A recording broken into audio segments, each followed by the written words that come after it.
Meritíssimos, bem-vindos a mais um vídeo do Toga Voadora. Eu sou o Léo Oliveira e eu tô aqui hoje para fazer a análise do começo da segunda temporada de The Boys, que voltou com 3 episódios que eu achei sensacional. Por quê? Os 2 primeiros serviram pra gente voltar a entender como que o jogo vai se desenvolver, e o terceiro foi realmente a primeira movimentação grande, tanto dos caras quanto do set. Então, nesse vídeo aqui, eu vou tentar comentar os principais pontos desses 3 primeiros episódios e também dar algumas teorias, porque já tem muita coisa para especulação e principalmente muita coisa envolvendo a Stormfront ou Tempesta, como ficou na tradução. Bom, uma coisa que me chamou a atenção nesse começo de temporada foi justamente a presença da Vault de uma forma bem mais contundente, porque a gente já tinha visto na temporada passada como eles são de fato uma mega corporação, só que agora deu para ter uma noção melhor de quão poderosa é essa empresa. A gente vê mais influência deles na mídia, mais influência deles na cultura pop, tem até um Vaultify, que é um serviço de música da Vault. E eu achei bem estranho isso acontecer em The Boys, porque é uma série da Amazon que é praticamente a Vault do mundo real, porque tem o mesmo tipo de domínio do mercado, o mesmo tipo de influência de mídia. Então eu acho que eles só aprovaram esse tipo de crítica aos conglomerados empresariais, porque The Boys é uma série que dá muito retorno para a Amazon. Bom, e uma melhoria que eu achei muito grande em relação à primeira temporada foi justamente com relação ao Hugh. Apesar dele ainda estar cheio de dilemas, eu gostei muito de ver que ele tá crescendo como personagem, e ao invés de estar naquela velha discussão de eu vou sair da briga ou eu vou comprar a briga de vez, ele já tá totalmente imerso nesse mundo. O que muda é justamente a postura que ele vai ter em relação à Vault e aos Supers, porque a gente vê que a relação dele com a Anne deu uma leve amadurecida, e ela também tá junto com ele nessa missão secreta de vazar pro mundo os segredos da Vault, começando, claro, pelo Composto V. Então o primeiro objetivo deles é justamente encontrar uma forma de alcançar alguma amostra do Composto V para expor a Vault junto à mídia. E aí então que entra a atuação da Anne, que pra mim já tá muito melhor em relação ao arco da primeira temporada, que ela tá bem mais madura e ela sabe muito bem o que ela tem que fazer pra vencer esses heróis que na verdade são vilões. E foi muito interessante ver como ela conseguiu o Composto V. Foi justamente com um dos seus antigos amigos, o Lagartixa. Esse Lagartixa é um outro ex-herói daquele grupo que a Anne fazia parte, os Heróis com Cristo. E o poder do Lagartixa é justamente se regenerar, mas não é exatamente como o Wolverine ou o Deadpool faz. Ele só consegue voltar as partes do seu corpo, mas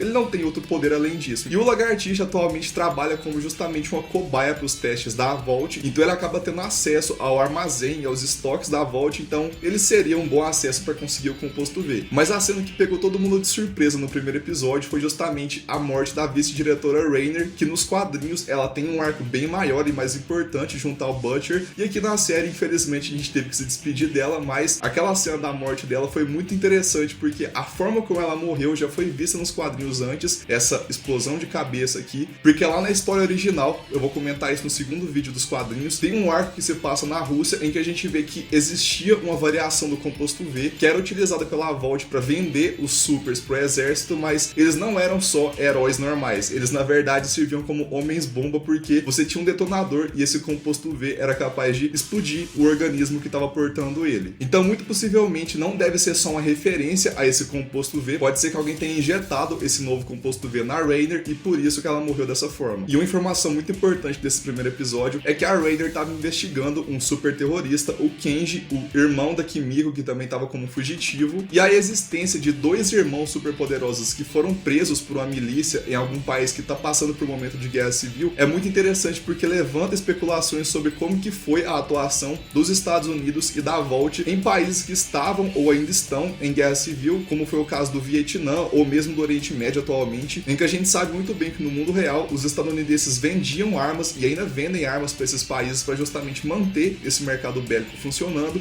e aqui no mundo de The Boys pode ser muito bem que o Composto V também foi vendido como arma muito antes do Homelander ter essa ideia de criar os super terroristas. Bom, e por falar na empresa, dessa vez a gente vê quem é o cabeça por trás da Vault, o Stan Edgar, o grande CEO, que possivelmente é o único ser humano capaz de colocar rédeas no Homelander dada a morte da Steel. E inclusive o interessante é que o Edgar conta um pouco da origem nazi da Vault, porque o fundador da empresa era um cientista que trabalhava com engenharia genética e ele na verdade trabalhava diretamente para o Hitler. Então quando ele viu que a guerra estava perdida para a Alemanha, ele aceitou se aliar ao governo do presidente Roosevelt, e assim ele foi acolhido como cidadão estadunidense, e a partir de então ele começou a produzir tecnologia para o seu novo país. E foi assim então que a Vault conseguiu crescer com o tempo, com esses acordos com o governo desde a sua origem, e a gente já sabe então que a Vault Vault tem uma origem muito suja. No primeiro episódio a gente não chega a ver tanto dos outros membros do set, o único que tem mais destaque é o Profundo, porque o arco dele, inclusive, deve ser um dos mais importantes da temporada toda. A gente começa vendo o personagem sofrendo um pouco pelo final da temporada passada, porque ele foi expulso não oficialmente do set, então agora ele tem que encontrar uma forma de voltar para a equipe. Só que ele acaba fazendo merda como sempre e ele vai preso. E quem ajuda ele é justamente o Arqueiro Águia. E quem que é esse personagem? Simplesmente um dos membros dos Compensadores, uma equipe que vai ser muito importante pro futuro da série e que é muito importante nos quadrinhos, porque eles são meio que os Vingadores do universo de The Boys. Enquanto os Sete são a Liga da Justiça, os Compensadores são os Vingadores e inclusive o Arqueiro Águia é uma paródia do Gavião Arqueiro. E esse culto que se aproxima do Profundo aqui nesse primeiro episódio é no mínimo muito curioso. A gente tem muita coisa ainda sem explicação, começando pela Carol, aquela psicóloga que trata dos supers que estão no fundo do poço, e a gente tem também uma constante referência àquela bebida, a Fresca. Pode ser que esse Fresca que o Profundo tá bebendo constantemente seja uma variação nova do composto V que pode estar intoxicando ele e talvez transformando ele próprio num Homem-Bomba, como eu já comentei antes. Mas enfim, eu já falei dos Compensadores aqui, não é só o Arqueiro Águia que aparece nesse episódio aqui. A própria Stormfront também é dos Compensadores, na verdade. Lá nos quadrinhos, o Stormfront, que no original é um homem, ele é o líder dos Compensadores, e além disso a gente já teve a menção do Soldier Boy, que vai aparecer na terceira temporada, que o Jensen Ackles, o Jim de Supernatural, vai fazer esse personagem. E nesse começo de temporada já foi mencionado também o Tech Knight, um outro membro dos Compensadores, que eu comentei no primeiro vídeo que eu fiz dos quadrinhos. Tem muito elemento dos Compensadores nesse começo de temporada pra gente não achar que eles vão aparecer de fato em algum ponto. E eu vou além, eu acho que tem uma conspiração rolando dentro de uma conspiração. Por que eu digo isso? Porque a gente viu que a Stormfront entrou no set sem autorização prévia do Homelander, porque o Edgar pessoalmente queria que ela fizesse parte da equipe. E tem um motivo por trás disso que eu comento no final, mas ele tá colocando essa peça dentro do jogo porque ele acha que ele vai controlar ela e ela pode ser um pouco mais maleável que o Homelander. Acontece que a Stormfront tem cara de que é muito mais conspiradora do que o próprio Edgar, então pode ser que ela vai trair o Edgar mais pro final e ela possa de alguma forma querer sabotar o set e a própria Vault, porque né, os heróis não têm uma relação muito boa com a empresa. Então eu acho sim que em algum ponto a gente vai ter uma briga de supergrupos, talvez não nessa temporada. Pode ser que no final a gente só perceba que de fato a Stormfront estava ali agindo por interesse próprio e enganando até mesmo o CEO da Vault, porque no futuro, na terceira temporada, que a gente já vai ter mais heróis dos Compensadores, a gente possa vir a ter de fato uma guerra entre os heróis, uma guerra civil no mundo de The Boys. Vai ser muito pior do que tudo que a gente já viu na série até então. A grande teoria desse começo é isso, de que os Compensadores estão agindo através desse culto para destruir o set e possivelmente a Vault inteira.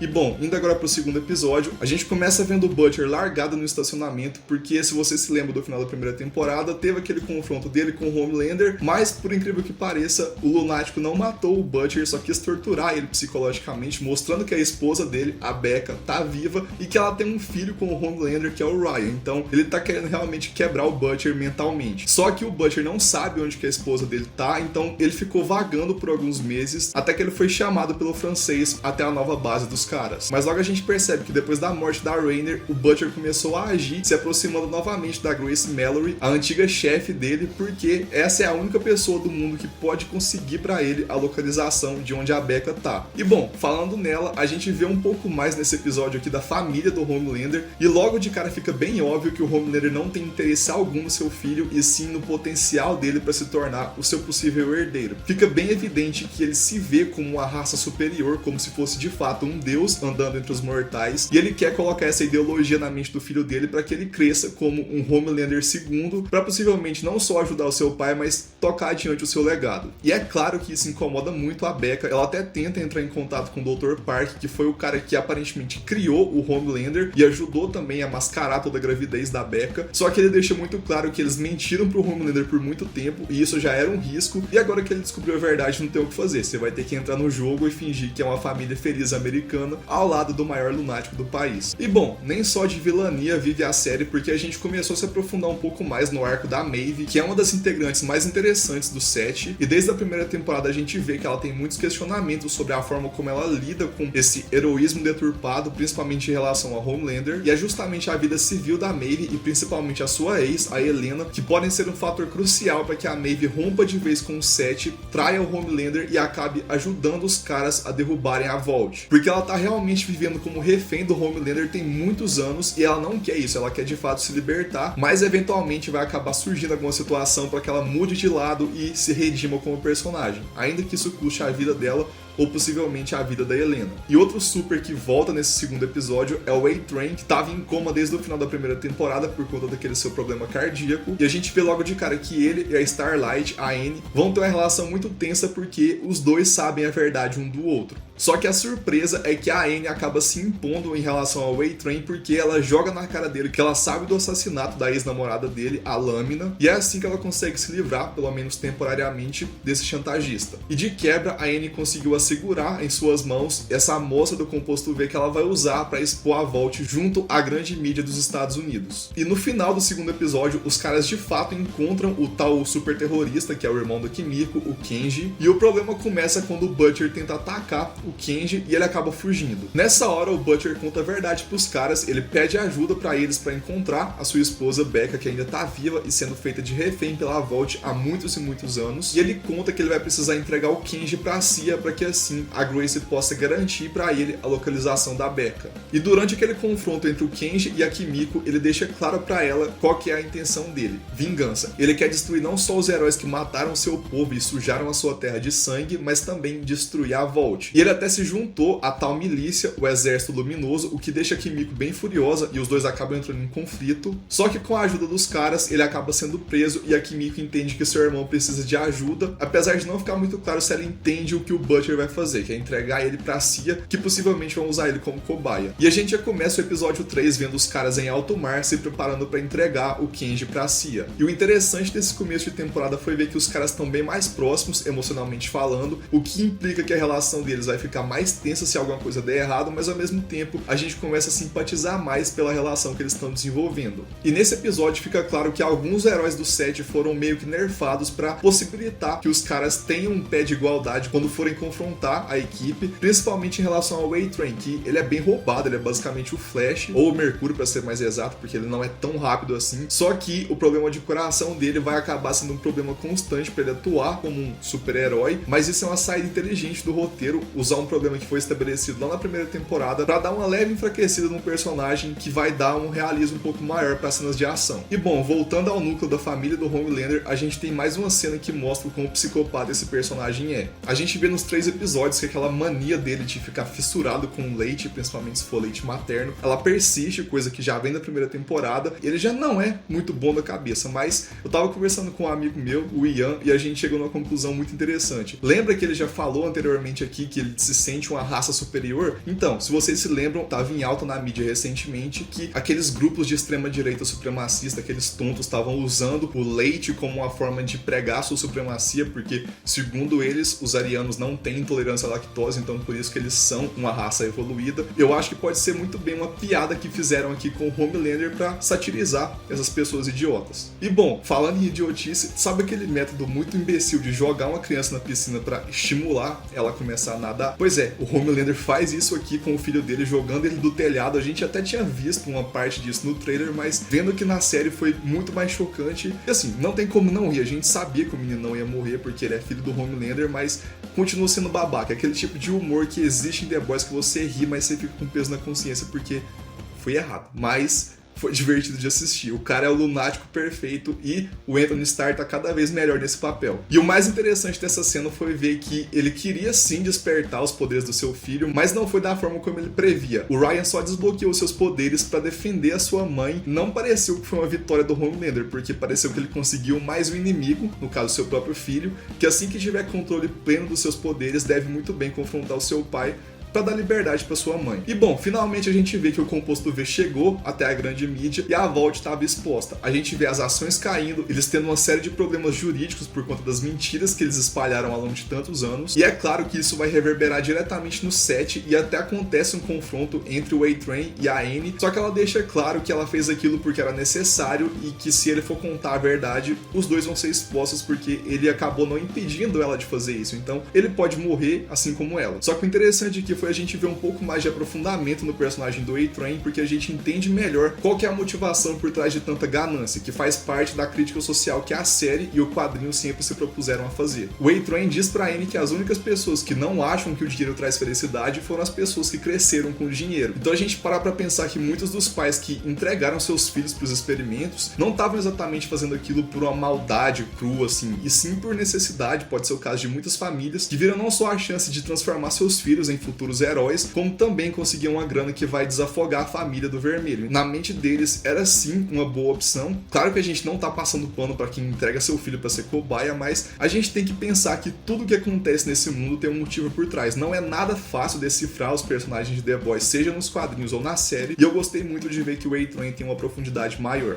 E bom, como eu tinha dito, esse vazamento foi muito impactante pra Vault, e logo o Sr. Edgar desce até o andar do 7 e marca uma reunião com seus maiores heróis. Essa cena foi muito boa porque a gente viu o Homelander rompendo de vez com a Vault e querendo moldar a sua equipe para que eles sejam de fato heróis e não produtos de uma empresa. E a gente até acredita que ele de fato obteve uma vitória em cima do Edgar, mas o cara é CEO da Vault, a maior empresa do mundo e a mais suja também, então esse cara não é tão fácil assim de ser superado. A gente tem aquela gloriosa cena do Profundo voltando à ação, dele mandando os tubarões perseguir o barco dos caras, que apareceu no trailer, mas não chega nem perto de quão foda foi ver isso na série. E é claro, a gente viu uma baleia sendo empalada por um barco e não tem como a gente não achar que essa é a série mais errada do mundo, mas ao mesmo tempo ela é genial, não tem como não gostar de The Boys. E nessa parte aqui eu simplesmente parei com o roteiro porque eu esqueci que eu tava produzindo conteúdo pra um vídeo, eu tava só assistindo porque eu fiquei tão imerso naquela cena em que os 7 se reúnem com uma equipe e vão caçar os caras dentro do túnel, que eu não vou nem me aprofundar tanto aqui, eu vou só dizer que eu acho que essa aqui foi a melhor cena da série toda e de longe uma das melhores sequências já feitas em produções de herói no geral. Começando pelo fato de que foi muito foda ver os 7 sendo reunidos como uma equipe, depois a gente vê os heróis sendo assustadores. Eu acho que era muito difícil você imprimir uma estética que fosse realmente imponente e amedrontadora para personagens que são tão populares hoje em dia, mas os heróis de The Boys são realmente muito assustadores. E toda a construção, a montagem daquela cena ali, a gente vê os heróis se espalhando pelos túneis, culminando naquela parte em que a Starlight encontra o Hugh e logo em seguida o Homelander chega até ela, e eu realmente achei que um dos dois ia morrer. Ou ela ia morrer por não assassinar o Hugh, ou possivelmente o Hugh ia morrer, porque parece que não tem mais protagonista em The Boys. Mas aí a gente tem aquele confronto inacreditável entre o Homelander e o Butcher, que a gente vê que o Butcher não vai arregar pro seu Nemesis, mesmo não tendo poder ainda, mas foi muito foda ver o Kenji soterrando o Homelander. Acho que foi a primeira vez que a gente vê ele tomando uma porrada de verdade. Foi muito bom ver que o Butcher e o Hugh, mesmo tendo uma relação conturbada, ainda são amigos e que o Butcher precisa do Hugh. Mas aí tudo começa a dar errado e a gente vê que os caras estavam só caindo num grande jogo, porque o Kenji começa a fugir da Kimiko e quem vai atrás deles é justamente a Stormfront, que já estava preparando toda uma armadilha. Ela simula um ataque terrorista para jogar a culpa no Kenji, para que assim a Vault conseguisse sair por cima. Toda aquela cena de ação é muito bem feita e a morte do Kenji foi um dos momentos mais impactantes e cruéis da série, só que a coisa mais foda veio depois, que foi a gente perceber que toda essa atuação da Stormfront era justamente um plano do Edgar para conseguir tirar a Vault da reta, culpando justamente a Steel-Well pelo uso de composto V, e além disso ele conseguiu provar que os supers são mais necessários do que nunca, porque agora aconteceu um ataque terrorista lá na América, apesar de que a gente viu que não foi nada de ataque terrorista, era só a Stormfront extravasando as suas compulsões assassinas, mas fato é que parece que ele conseguiu se sair por cima junto à mídia, e agora a Vault conseguiu se livrar de uma treta bem grande. Mais importante do que isso foi ver que o Edgar de fato plantou a Stormfront ali para ser a nova líder do set. Eu acho que aos poucos ele vai desgastar a imagem do Homelander para que assim ele possa ter alguém do seu comando na maior equipe de heróis do mundo. Só que ele não contava que ela também deve estar agindo por baixo dos panos. Então tem uma traição dentro de uma traição. Bom, então no geral foi isso. Eu adorei a temporada, como sempre. A trama em si tá muito intrigante, tem muito mistério para ser resolvido ainda, e mesmo lendo os quadrinhos não tem como prever nada que vai acontecer na série, só especulação e teorias que eu inclusive conto com vocês aqui nos comentários. Deixem aqui o que vocês acharam desse retorno da temporada, comentem suas teorias também, e se você gostou do vídeo, deixe seu like, se inscreva no canal, ative as notificações e fica de olho porque vai ter mais vídeos de The Boys, seja dos quadrinhos ou da série. Então vejo vocês provavelmente semana que vem, essa semana. Então tchau, até o próximo vídeo.